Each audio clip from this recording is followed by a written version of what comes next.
Kama ni mara yako ya kwanza unatembelea chaneli yetu ya Top 5 Media, tunakuomba ubonyeze neno subscribe, kisha kwa chini itatokea alama ya kengele. Tunakuomba ubonyeze kengele hiyo ili uwe wa kwanza kupokea taarifa katika chaneli yetu. Asante.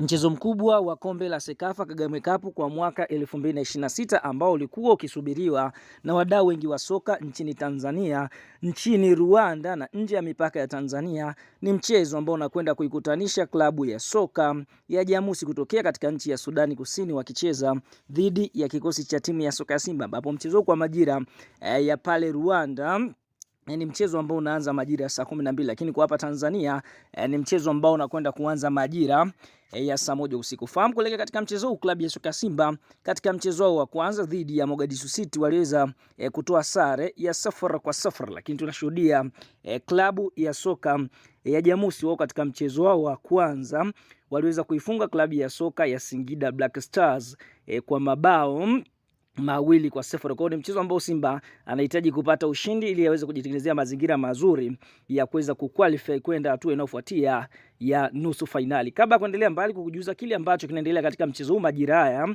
basi unao nafasi ya kulike video yetu na kutuambia kuelekea katika mchezo huu unaiona klabu ya soka ya Simba ikienda kuibuka na ushindi wa magoli mangapi. Sasa fahamu katika mchezo huu ambao umeweza kuanza majira ya saa 1 usiku kwa saa za Afrika Mashariki, basi golini kwa upande wa kosi ambacho ameweza kuanza nacho siku ya leo, ameweza kuanza Hussein Abeli, fullback namba 2 David Kameta Duchu, huku fullback namba 3 akianza Anthony Mligo. Katika eneo la center back namba 4 ameweza kuanza Vedatus Masinde, center back namba 5 ni Shomari Kapombe, show me the way. Katika eneo la kiungo namba 6 ameweza kuanza Hussein Semfuko, huku winga namba 7 akiweza kuanza Morris Abraham, na katika eneo la kiungo namba 8 ameweza kuanza mchezaji Innocent Leomba, na katika eneo la mshambuliaji namba 9 ameweza kuanza Kopa. Huyu ni striker ambaye anafanya majaribio pale katika klabu ya soka Simba. Kama wataridhishwa na kiwango chake, basi Simba watamsajili. Lakini fahamu